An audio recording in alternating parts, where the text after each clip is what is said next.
Hi guys, and welcome to Gas City Gaming's overview of some of the new rules changes and just changes overall too that's coming in Warhammer 40k 8th edition. In this video we'll be taking a look at the charge subphase and the fight subphases. Now normally in Warhammer 40k, if you haven't played a whole lot before, you have your four phases. You have your movement phase, your psychic phase, shooting phase, and assault phase. Now in this one we'll be taking a look at the assault phase and the couple things you do in there called subphases. The first one is the charge subphase, in which you decide and roll. So, okay, my unit's going to charge this unit, or vice versa. Do Overwatch, and they make it in. You complete all of those before you move on to the fight subphase, where everybody swings at each other and decides how many people you kill in close combat. The changes that have been announced coming to this for the charge subphase aren't a lot, but we'll kind of go over them in one that could be kind of big. Now, just as normal, you select an enemy unit within 12 inches, roll 2d6 to see if you make it in, right? Units that you decide to charge, so, okay, my unit's going to charge this unit can then kind of last second whip around and fire at my unit that's coming in, but to kind of represent this last second thing, they have to hit on sixes. Right, provided that the units that is getting charged isn't already engaged. If it's already engaged in close combat, then chances are it's not, doesn't have the wherewithal to just turn around and, oh crap, more guys, and shoot at them. Now, the one thing that has changed a little bit is, as an example, say I was 8.5 inches away in the old version. I need to make it into base-to-base contact. So if I'm 8, and there's no half on a d6, right? So 8.5 inches means I have to roll a 9 in order to get into base-to-base contact. In this new version, if I'm 8.5 inches away, I only need to come within an inch of another enemy model. So I only need to roll an 8. So what this does essentially adds an inch onto your rolls for all your charges. So you could make up to, a 12 3/4 inch charge if you wanted to by rolling a 12 and getting within an inch. So this could make, well, it will make for some more charges being made in close combat. You can still multi-charge as well. So if two units of my enemies are close by each other, my unit's down here, I can say I'm going to multi-charge those two, so I can try and tie them both up, maybe have a lot less shooting coming back at me. Maybe try and kill them all if I have a really good elite unit charging them both. But the only bad thing with this is both those units got to fire their Overwatch shots at the unit charging in. Now, one thing that did change that could be something big is, now, if you've been around the community for a while, you're used to rules as intended versus rules as written. I'll call this rules as described, because we haven't seen the official text out of the rule book yet, so we can't say for sure. But rules as described, the way I took it from GW's article that they released, was that a unit can fire Overwatch multiple times until they become engaged. So normally, again, if you're a little bit newer, I would have a unit about 10 inches away try to charge this guy, or 9-10 inches away, kind of an iffy distance, might not get in. But I'm going to charge these guys. And then I'm going to have a unit closer that I also want to charge in that my opponent knows is going to come in. So what my opponent would then have a decision to is, okay, what do I want to Overwatch? Do I want to Overwatch the closer, more elite unit that's for sure going to make it in? But if I do that, I won't get to Overwatch the guys that are a little farther away, that are weaker, yes, but if they make it in, I won't get to Overwatch anyway, period. So what do I want to do? But what's happened now is, if this is correct, if rules is described and the situation is correct, that unit can Overwatch both. So say I have a unit 10 inches away, I'm going to charge you. Okay, Overwatch, kill a couple. Okay, they didn't make it in. So before, the unit that was then closer would be able to charge in, no Overwatch, they just make it in. But now, the unit that's closer can charge, yes, but they also get Overwatched, which is kind of really good for shooty armies, especially if I'm thinking like Tau supporting fire. Seems kind of gross with that. But so that's the one big change that could make a big difference for the charge subphase. Now once we get into the assault subphase, we're looking at, like we've seen before, the charging units get to hit first no matter what. So those that complete a charge, this player turn swings first. So my turn, I charge in 3 units, they all swing first. They all swing first. Okay, that's my bad Donald Trump impression. Those that complete a charge this player turn swing first, including if you have multiple units charging, they all swing first. So say I have 2 units that were engaged from a previous turn, and 3 new units that then charge and engage. Those 3 units make all their swings first before these other 2 combats even begin to be resolved. All these 3 swing first thing first. Now, we also talked about how you have to come within an inch of an enemy, or how multi-charging, for example, could be bad because you eat double the Overwatch. Now, each unit that, okay, I've made it in, I'm charged, I'm in close combat. Before the swings take place, I get a 3-inch pile-in move. Now, again, we don't know the specifics around this rule, but if it's like Age of Sigmar, like a lot of things in this are kind of sounding like, which I'm not against, don't worry about that. I think that's good, simplifying the rules sounds like a good thing to me. You get a 3-inch pile-in move. This 3-inch pile-in move, if you bring a model within an inch of another entire unit of guardsmen or whatever you're doing, if you bring them within an inch of another enemy unit, that enemy unit also gets dragged into that close combat, and then their shooting doesn't take place on the next turn because they're in close combat, right? So that could be another tactic that a lot of people could take advantage of, especially, and another reason why multi-charging might not be as popular of a thing, so because you don't want to eat it you don't want to eat as much Overwatch. I'm having trouble today. You can attack into one unit, and then using your pile-in move, drag the other unit into close combat with you without having to eat their Overwatch. So kind of, you know, yes, multiple units can, or a unit can Overwatch multiple times, but this 3-inch pile-in lets you kind of drag in our other units into the combat as well. So it has a little bit of play on either side. A little bit of play on the assault side with the 3-inch pile-in move, a little bit of side on the shooting armies with that multiple Overwatch possible rule change. So after all of the charging units swing, players take turn activating or nominating units to consolidate, make their 3-inch move, and swing as well. So, you know, I'm assuming it's going to be, okay, all the charging units make their attacks, then the opponent chooses a unit, then I choose a unit, opponent chooses a unit, etc., until everything is done.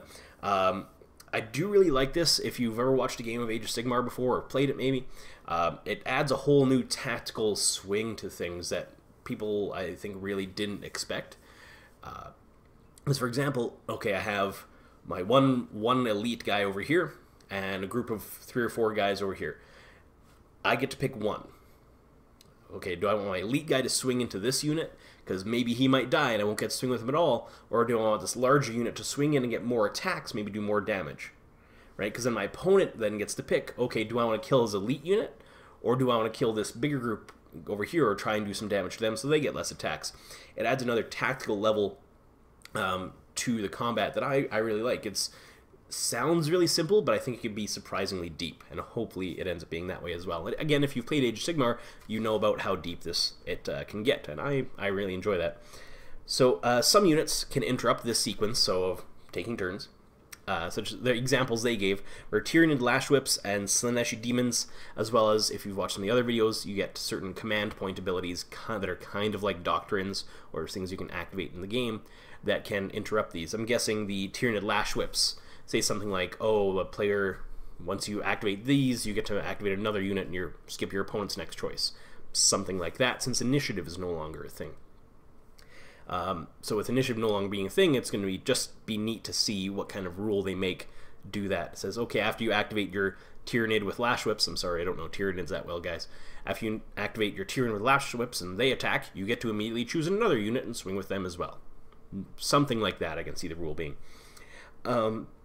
Players have more influence over the game rather than list making or stat lines, which is kind of what I just spoke about. I enjoy the fact that the decision and the winning and the strategy, etc., hopefully winning, is more down to me and my decisions, what I do, not the fact that, you know, oh, I have the latest codex, so I'm just going to win because I'm at the top of the power creep right now.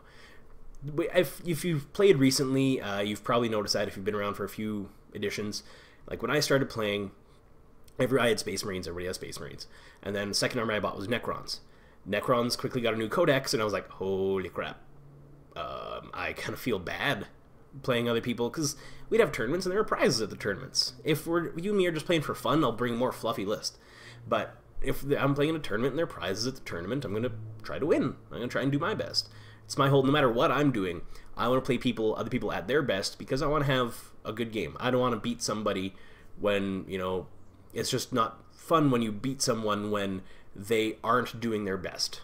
Yes, it's a win for you, but it didn't help you become a better player in any way, learn new tactics and tricks in any way, whether it's Warhammer or Magic if you watch some of the other videos, or a sport of some kind, football, baseball, anything else. You know, I want to beat my opponent, whatever it is, when they're at their best, because that brings me to my best, which hopefully makes me a little bit better overall. So bringing it back to 40k now, the fact that it relies more on a little bit more tactical thinking based on this, you know, okay, what do I want to swing first, weapons, etc., rather than just you having the latest codex and the best stat line out of your codex and the best special rules. Right? I like this new thing better, and hopefully it improves the game. Just like I said before, if you've been in the stat lines videos, hit rolls are fixed. You know, there's no more comparing weapon skills and getting your to hit roll based on that.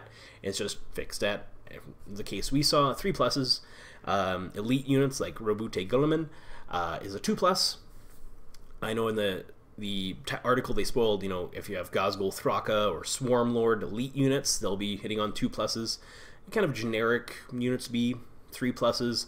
I can see Guardsmen or Hormagaunts, something like that, hitting on 4+, things like that. I don't see anything hitting on a 5 unless it's a really basic, like Scarab Swarms, something like that. Ripper Swarms for Tyranids hitting on 5s, maybe, just because they're swarms. But maybe Swarms will have their own new rules. Who knows? That's part of the excitement about a new edition coming out. Now, the other thing they did talk about is that close combat weapons overall, just like our shooting weapons, will have armor save modifiers and multi-damage weapons. So, you know, I attack a Marine with his 3-up save, maybe I have a Power Fist, and maybe it has a -2 to their armor and causes 2 damage apiece.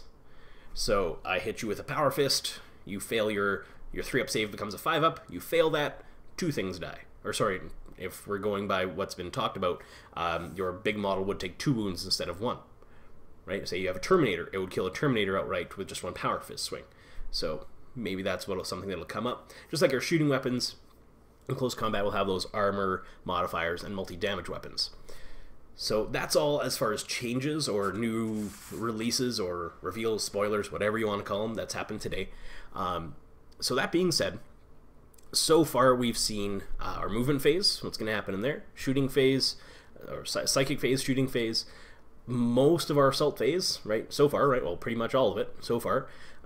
Tomorrow they're talking about revealing morale, how that'll happen, so if you lose, they've kind of already talked about that though, so maybe they just have a few more details about it, but what I'm excited to see is we pretty much have a full turn, spoiled. We have what the game will look like spoiled. You know, your movement phase, each unit has their own movement stat. Oh, each unit has their own movement stat. Your psychic phase, all your powers are just based on a 2d6 roll, with the enemy having a chance to interrupt that power. Your shooting phase really hasn't changed. The weapons, or sorry, your shooting phase has changed a little bit, but really the weapons more than anything have changed, and the weapons and the saves have changed more than anything, with weapons doing multiple damage and the type of hits being changed, how you hit things, not based on Lisk skill anymore, it's just a 3+, 4+, etc. The weapons doing multiple damage against larger targets, targets having way more wounds than before, things having wounds instead of toughness for vehicles, or sorry, wounds instead of hull points for vehicles, toughness instead of armor values for vehicles. So that's really interesting to see. I'm excited to see how that plays out. And now we have our assault phase pretty much revealed as well. So you're charging 2d6, again, pretty much up to 13 inches now. Maybe eat some more Overwatch, but you also get to possibly drag more units into combat depending on how you pile in. Tomorrow we're going to talk about, well, I won't be here tomorrow, I'll be here the day after tomorrow, but tomorrow we'll see the morale phase spoiled on the website. Don't know about you guys, but I'm really excited about this. The game's just thinking about it. Think about a turn now if you're playing 7th edition. Think about a turn with these rules coming on. It seems a lot faster, which I'm really excited about. They're simplifying rules without dumbing anything down, if that makes sense, right? There's just save modifiers, not a whole lot of multiple kinds of saves, at least that we've seen so far. Not, okay, I'm gonna look out, sir, and then I gotta armor save, and then I gotta feel no pain through rolls to see if one model takes a wound, and maybe you have a pool of 5 wounds. Maybe that will stick around, I don't know, but so far it just seems like I said, they are simplifying rules without dumbing things down, which is really what it needed, in my opinion anyway. 40k needed a trimming of the fat, all these extra rules that we don't know, whatever. They just needed to simplify everything together. If you've played Age of Sigmar, they've recently come out with these cards. It's a unit, it's on a card, So if I bring, 3 units of these guys, a couple units of those guys, units of that, I play the whole game with 3 little cards. All the rules for these units, to hit, to wound, etc., all on these 3 cards. I don't need to bring 2 codexes and a base rulebook to play the game. I can bring these 3 cards and the little fold-out rulebook thing, and that's all I need to play a game of Age of Sigmar. If 40k is getting close to that, at least, I'd be happy, for sure. I've never played Age of Sigmar. I've watched a lot of games of it played, but if we're getting close to that, close to the point where I don't have to flip through pages, etc., and have a 4-page long army list because of all the special rules and everything, and the formation rules and the detachment rules, and the closer we can get to just bringing a box of models, sitting down, playing a game in an hour, hour and a half maybe, I'm happy with that. I know in the past I played tournaments of 40k and we took about 2 hours per round. People will be done faster and take a little longer. Like I said in the Q&A overview video, at Adepticon they took about 3 hours per round. And then when these people were then playtesting 8th edition, some of the people from Adepticon who took 3 hours were then only taking an hour and a half per game. So if we can expect the same thing for us, that just means we get to play more 40k, guys. That just means we get to play more of the game that we hopefully enjoy playing. And again, I know I've said this a lot, but if you are really not excited, you're thinking, you know what, I like all this stuff, I like what's going on with 7th edition right now, keep playing 7th. Keep doing it. Just go. Nothing's saying you can't. Keep your rulebooks, keep playing 7th. That's okay. I have tons of codexes that just became fluff books, essentially, right?